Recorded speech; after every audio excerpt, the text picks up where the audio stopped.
नमस्कार दोस्तों, उषा की आवाज चैनल में आप सभी का स्वागत है। हमारी आज की कहानी है संत की दी हुई 4 सीख। एक बहुत अमीर व्यापारी था। उसके पास धन की कोई कमी नहीं थी और वह अपने धन का इस्तेमाल लोगों की मदद और भलाई के लिए भी करता था। एक दिन उसके घर एक साधु बाबा आए। व्यापारी ने उस साधु बाबा को पूरी इज्जत से अपने घर में बिठाया और खाना खिलाया। साधु बाबा जब व्यापारी के घर से जाने लगे तो व्यापारी ने उनसे कहा, बाबा, आप तो ज्ञानी हैं, विद्वानी हैं, इसलिए जाने से पहले मुझे भी कुछ ज्ञान देते जाइए जो मेरे जीवन में काम आए। साधु बाबा ने कहा, मैं तुम्हें 4 ज्ञान की बातें बताता हूँ, पर हर ज्ञान के बदले में मैं एक सोने का सिक्का लूंगा।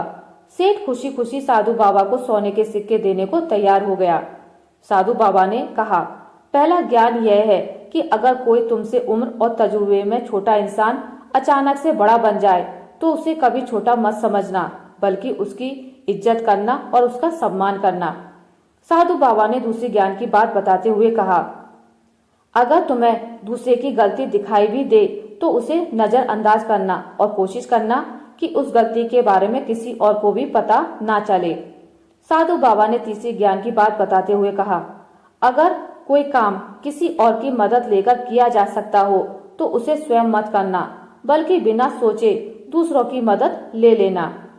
साधु बाबा ने चौथी और आखिरी ज्ञान की बात बताते हुए कहा, एक बार जिस जगह से दिल भर जाए वहां तुम बिल्कुल भी मत रुकना। व्यापारी ने पूरी बात सुनने के बाद साधु बाबा के सामने सोने के सिक्के रख दिए और कहा, बाबा, अब इनमें से जितने चाहें उतने सिक्के निकाल लें। यह कहकर उसने साधु बाबा के पैर छूकर आशीर्वाद लिया और उनकी बताई ज्ञान की बातों को जीवन भर याद रखने का वादा किया। साधु बाबा ने सिक्के व्यापारी को वापस देते हुए कहा, मैं फकीर हूँ, मेरी नजर में इन सिक्कों की कीमत मिट्टी के बराबर है।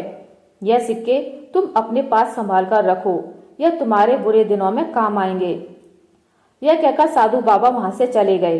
कुछ सालों बाद व्यापारी को व्यापार में बहुत भारी नुकसान हुआ। उसके सारे पैसे खत्म हो गए। उसके पास घर भी नहीं बचा। व्यापारी ने सोचा कि वह दूसरी जगह जाकर फिर से नया व्यापार करेगा।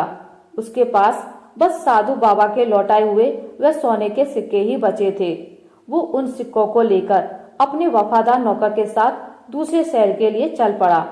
वे दोनों पैदल जा रहे थे। रास्ते में व्यापारी को बहुत तेज प्यास लगी।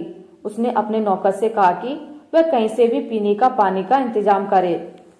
नौकर अपने मालिक की बात मानकर पानी लेने चला गया। थोड़ी दूर जाने पर उसे एक नगर दिखाई दिया। उस नगर का राजा मर चुका था, इसलिए नगर के लोगों ने यह फैसला किया था कि जो अनजान व्यक्ति इस नगर के अंदर सबसे पहले आएगा उसे ही इस नगर का राजा घोषित कर दिया जाएगा।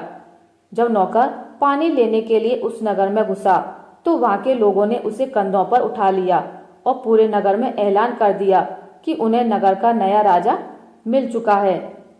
उधर व्यापारी की हालत प्यास की वजह से बिगड़ती जा रही थी। उसे समझ नहीं आ रहा था कि आखिर उसका नौकर पानी लेकर अब तक क्यों नहीं आया। वह नौकर को ढूंढने निकला। नौकर को ढूंढते हुए उसे भी वह नगर दिखाई दिया। उसने सोचा कि क्यों ना पहले वहां जाकर पानी पी लूं, फिर अपने नौकर को ढूंढ लूंगा। जैसे ही वह नगर के अंदर गया तो उसने देखा कि उसके नौकर को वहां के लोगों ने कंधों पर बिठाया हुआ था और उसकी राज्याभिषेक की तैयारी चल रही थी। व्यापारी को बड़ा आश्चर्य हुआ। व्यापारी को देखते ही नौकर दौड़ता हुआ आया और उसने व्यापारी को पूरी बात बताई। सच्चाई का पता चलते ही व्यापारी को साधु बाबा की पहली सीख याद आ गई।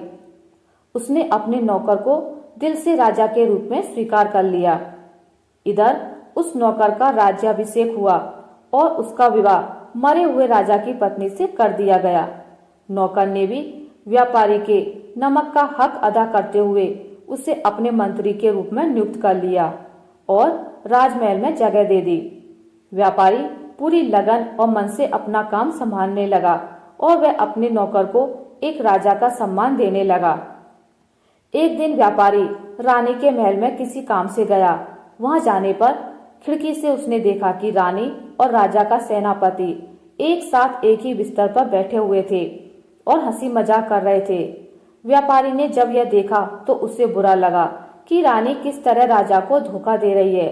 उसने सोचा कि क्यों ना जाकर राजा को सब सच बता दूं, लेकिन उसे अचानक से साधु की बात याद आ गई कि कभी दूसरों की गलतियों और कमियों को उजागर नहीं करना चाहिए और कोशिश करनी चाहिए कि किसी और को भी पता ना चले। यह सोचकर उसने खिड़की पर अपना शॉल डाल दिया ताकि रानी को कोई और सेनापति के साथ ना देख ले। फिर वह वहां से चला गया। इधर रानी की नजर जब उस शॉल पर पड़ी तो उसे इतना अंदाजा तो हो ही गया था कि महल में किसी ने उसे सेनापति के साथ देख लिया है। रानी ने अपने नौकरों से कहकर पता लगवाया कि आखिर यह शॉल किसका है। जब उसे पता चला कि यह शॉल मंत्री का है तो उसे डर लगने लगा कि कहीं मंत्री उसका सच राजा को ना बता दे। इसलिए रानी ने राजा को मंत्री के खिलाफ करना शुरू कर दिया। मंत्री की नीयत काफी बुरी है। मंत्री जानबूझकर किसी न किसी काम के बहाने रानी के कमरे में आने की कोशिश करता है। राजा को यह सब सुनकर मंत्री पर तेज गुस्सा आया। उसे अफसोस हो रहा था कि उसने व्यापारी को अपने महल में मंत्री के रूप में नियुक्त किया। उसने मंत्री को उसकी इस हरकत के लिए सजा देने की सोची। अगले दिन उसने सुबह सुबह मंत्री को बुलाया और उससे कहा कि वह नगर के बाहर कसाई की दुकान पर जाए और उसके पास से कुछ सामान लेकर आए। मंत्री को बड़ा आश्चर्य हुआ कि राजा तो उसे इतने सालों से जानते हैं, उन्हें पता है कि मैं शाकाहारी हूँ, मांस को हाथ तक नहीं लगाता, पर फिर भी यह मुझे कसाई के पास भेज रहे हैं। यह सब सोचकर उसे साधु बाबा की तीसरी बात याद आई। जो काम किसी की मदद से हो सकता है उसे स्वयं करने में वक्त बर्बाद नहीं करना चाहिए। इसलिए उसने अपनी जगह एक सिपाही को कसाई के पास भेज दिया। राजा के कहे अनुसार जैसे ही सिपाही उस कसाई के पास पहुंचा, कसाई ने उसकी हत्या कर दी। इधर जब राजा ने खुद अपनी आंखों से रानी को सेनापति के साथ देख लिया तो उसे अपनी गलती का एहसास हुआ कि उसने बेवजह एक निर्दोष इंसान की जान ले ली, वह भी उस इंसान की जिसने उसे कभी नौकर नहीं समझा था। जिस मालिक का बरसों तक उसने नमक खाया था, आज उसी को उसने शक के कारण मौत के घाट उतरवा दिया। शर्मिंदगी में उसकी आंखों से आंसू बह रहे थे। उसे समझ नहीं आ रहा था कि वे अपने पापों का प्रायश्चित कैसे करे। तभी उसे एक नौकर ने आकर बताया कि मंत्री एकदम सही सलामत हैं और उसकी जगह एक सिपाही कसाई के पास गया था जिसकी कसाई ने हत्या कर दी। यह सब सुनकर राजा के दिल को एक सुकून मिला कि मंत्री एकदम सही सलामत हैं। जब मंत्री को सिपाही की मौत का सच पता चला तो उसे बहुत दुख हुआ कि राजा उसे कसाई के पास भेजने के बहाने उसकी जान लेने का षड्यंत्र कर रहे थे, और वह भी रानी की झूठी बातों में आकर। मंत्री को सबसे ज्यादा दुख इस बात का था कि जो राजा उसे पिछले 20 सालों से जानता था, वह उसे इतना भी नहीं जान पाया कि उसने इस पर इतना घटिया इल्जाम लगा दिया। इधर मंत्री की सलामती की बात सुनकर राजा दौड़ता हुआ मंत्री के पास माफी मांगने गया। उसने मंत्री के पैरों में गिरकर माफी मांगी। मंत्री ने उसे माफ भी कर दिया, पर मंत्री को साधु बाबा की अंतिम सीख याद आई कि एक बार जहां से दिल भर जाए उस जगह पर रुकना नहीं चाहिए। उसने उसी वक्त नगर छोड़कर दूसरी जगह जाने का फैसला कर लिया। राजा ने उससे बहुत मिन्नतें की, गिड़गिड़ाया, पर मंत्री तो वो नगर छोड़ने का मन बना चुका था। अभी भी उसके पास संत के दिए हुए वो सोने के सिक्के थे। उसने उसे बेचकर कुछ व्यापार करने की सोची और फौरन राजा का महल छोड़कर चला गया। यह कहानी हमें 4 अहम सीख देती है। पहली, इस दुनिया में हर इंसान काबिले इज्जत है, फिर वह चाहे किसी भी धर्म, जाति, उम्र और हैसियत का हो। दूसरी, गलतियां हर कोई करता है, इसलिए दूसरों में कमियां और खामियां देखने के बजाय हमें खुद पर गौर करना चाहिए। तीसरी, दूसरों की मदद से काम पूरे करने से सिर्फ काम ही जल्दी नहीं हो जाते, बल्कि हमारा सफर भी आसान हो जाता है। और चौथी, जहाँ गलती ना हो वहाँ झुको मत, और जहाँ इज्जत ना मिले वहाँ रुको मत।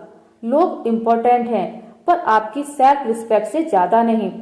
आशा करती हूँ आपको मेरी आज की कहानी अच्छी लगी होगी। अगर आपको मेरी कहानी अच्छी लगी है तो इसे लाइक करें, ज्यादा से ज्यादा शेयर करें, और अगर आप मेरे चैनल पर नए हैं तो इसे सब्सक्राइब करना ना भूलें। मिलते हैं एक नई कहानी के साथ। तब तक के लिए नमस्कार।